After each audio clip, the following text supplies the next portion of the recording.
Pak Muldoko dan Pak Pratikno yang nggak kompak gara-gara urusan mindah polusi ke IKN. Memang kemarin dan hari ini itu masih terjadi ribut-ribut besar di media mainstream dan juga media sosial terkait sewa 1.000 unit mobil dengan harga maksimal 25 juta rupiah per harinya. Ini kan amazing banget.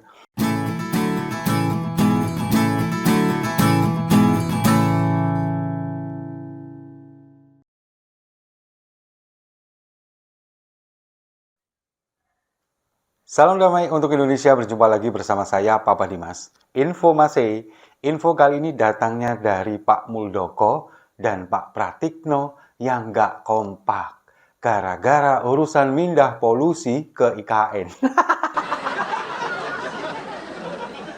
Memang kemarin dan hari ini itu masih terjadi ribut-ribut besar di media mainstream dan juga media sosial terkait sewa 1.000 unit mobil dengan harga maksimal 25 juta rupiah per harinya.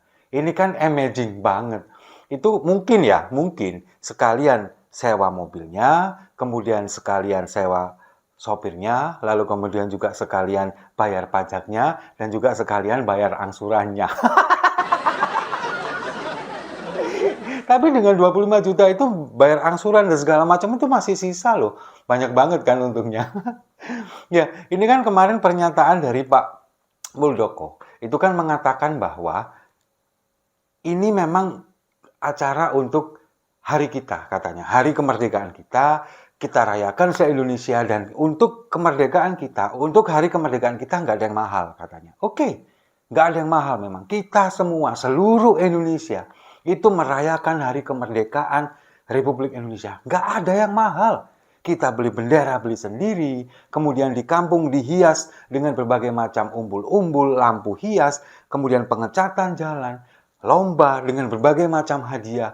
Itu semuanya juga kita lakukan setiap tahun. Nggak ada yang mahal memang. Tapi kalau sewa mobil sehari 25 juta, itu bukan mahal lagi, kebangetan. Nah, sekarang coba bayangkan dengan kondisi masyarakat kita yang seperti ini. Pajak dinaikkan, kemudian rencananya BBM juga akan dinaikkan nanti. Lalu kemudian harga-harga ini masih belum stabil, dolar juga masih sangat tinggi. Lalu kemudian biaya kuliah juga masih sangat tinggi. Tapi di kalangan elit, pemerintah pusat, lalu kemudian ingin berpesta pora, foya-foya untuk menyelenggarakan upacara HUT Kemerdekaan RI yang ke-79 di IKN. Bayangkan coba. Tapi kan kemudian pernyataan dari Pak Muldoko ini kan kemudian dibantah oleh Menteri Sekretariat Negara, Pak Pratikno. Kalau menurut saya, nggak mungkin Pak Pratikno ini nggak tahu. Pak Pratikno kan seperti pura-pura bodoh. Hah? Di mana itu? IKN katanya. Belum ada, belum dengar katanya. Dibantah, tidak ada itu 1.000 mobil, nggak ada. Katanya menggunakan armada bus. Karena apa? Karena akses dari bandara yang ada di Balikpapan menuju ke Penajam Pasir Utara, ini kan kemudian jalannya juga belum sepenuhnya selesai. Tol belum bisa digunakan, menggunakan jalan umum, jalan biasa, itu kan katanya menggunakan armada bus. Dan itu pun jumlahnya juga sekitar 200-an saja. Mungkin ya, mungkin untuk para pejabat pemerintah kita, kementerian, lalu kemudian juga para ASN, mungkin mereka akan menggunakan bus. Atau mungkin para influencer yang diundang untuk meramaikan di sana, itu mungkin juga akan menggunakan bus mungkin. Tapi untuk undangan khusus, kemudian Presiden Jokowi sendiri, undangan-undangan duta besar dari negara lain, apakah mereka juga akan naik bus? Kayaknya enggak. Mereka pasti harus mendapatkan fasilitas yang VVIP. Benar-benar mewah untuk menjamu tamu. Apalagi mereka adalah negara sahabat kita, para duta-duta besar. Nggak mungkin mereka dinaikkan bus. Nah, tapi kalau misalkan memang ini harga sewanya sampai 25 juta rupiah, itu benar-benar kebangetan. Dan kalau misalkan Pak Pratik nggak tahu, itu nggak mungkin. Soalnya begini, di Kalimantan Timur, ini kan mereka sudah tanda tangan MOU dengan Asosiasi pengusaha rental daerah atau Asperda. Mereka sudah tanda tangan MOU dengan Kementerian Sekretariat Negara dan sudah di DP 50%. Masa iya menterinya nggak tahu? Nggak mungkin. Apalagi Asperda ini katanya karena kekurangan unit di Kalimantan Timur, lalu kemudian mereka mendatangkan mobil-mobil dari Jawa, dari Bali, kemudian juga dari Makassar ada juga. Itulah yang kemudian membuat karena permintaan ini cukup tinggi, yang sewa Alphard satu harinya itu biasanya 7 juta rupiah sudah termasuk sopir. Sekarang karena permintaan tinggi dan harus mendatangkan dari Pulau Jawa, dari Sulawesi, dari Bali, akhirnya harganya 25 juta. Sekarang coba bayangkan, pernah nggak kalian tahu sewa Alphard itu satu hari 7 juta? Itu pun sangat kemahalan. Di sini saja, di wilayah kota-kota besar itu, Alphard itu sewanya antara sekitar 2 juta sampai mentok 3,5 juta plus sopir. Itu pun sudah keluar kota loh. Nah ini kalau sampai 25 juta, beneran sekalian dibayarin angsurannya kayaknya. Nah ini kan seperti seolah memang ada sesuatu yang ditutupi begitu.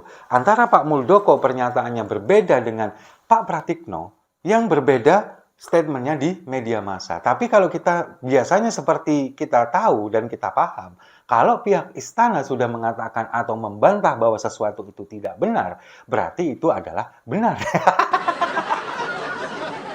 Jadi mirip-mirip PKS sekarang. Nah, kemudian begini loh. Kalau kita mengatakan 1.000 unit mobil yang akan didatangkan ke sana, meskipun dengan harga yang normal, itu pun kalau bagi saya ini sudah mengingkari komitmen awal pembangunan IKN. Coba kita bayangkan dulu, kita flashback dulu ketika Pak Bambang Susantono, Kepala Otorita IKN yang sudah mengundurkan diri dulu mengatakan bahwa di IKN ini tidak boleh ada kendaraan berbahan bakar minyak. IKN itu nanti adalah mobil-mobil listrik. Lalu kemudian juga ada taksi terbang, semuanya dari listrik. Tidak ada yang menggunakan bahan bakar minyak. Ini pun sudah diingkari sekarang. Nah, kalau misalkan 1.000 mobil dikerahkan ke sana, meskipun nggak sampai 1.000, bus juga dikerahkan ke sana. Ini seperti yang saya bilang di judul ini di awal, bahwa ini adalah memindahkan polusi dari Jawa ke IKN yang selama ini kita tahu adalah hutan yang sangat steril, jauh dari polusi, jauh dari asap kendaraan. Nah ini sekarang mau dipindah ke sana hanya demi ambisi satu orang untuk memperlihatkan, mempertontonkan bahwa IKN ini sudah siap digunakan. Coba, kurang amazing apa negara kita ini? Polusi yang seharusnya di sana ini dinolkan, dizerokan, jadi green city, sekarang akan mengimpor kendaraan berbahan bakar minyak ke IKN. Luar biasa. Itulah yang membuat saya miris. Dulu Pak Bambang Susantono mengatakan tidak ada boleh satupun kendaraan berbahan bakar minyak di IKN. Harus semuanya menggunakan kendaraan listrik.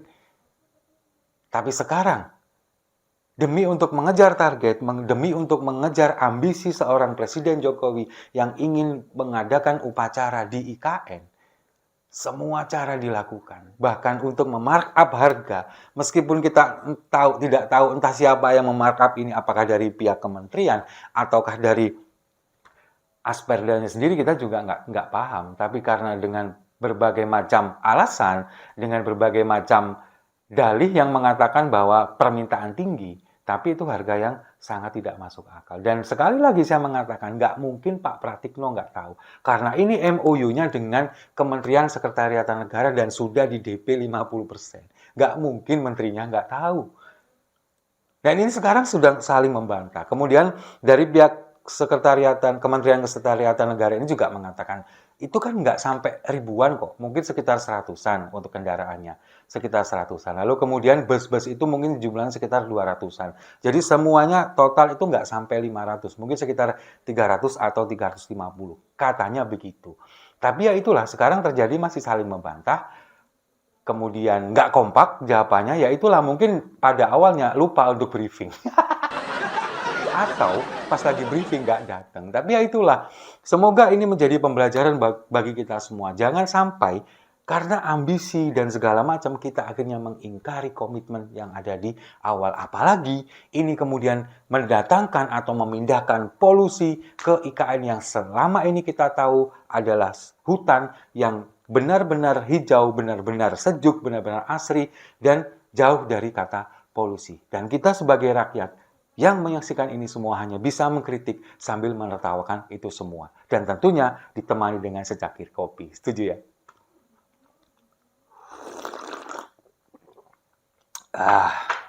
Saya rasa itu. Terima kasih sudah menyimak. Jangan lupa like, komen, dan subscribe. Sampai jumpa di video-video saya selanjutnya. Demi ambisi satu orang, negara kacau.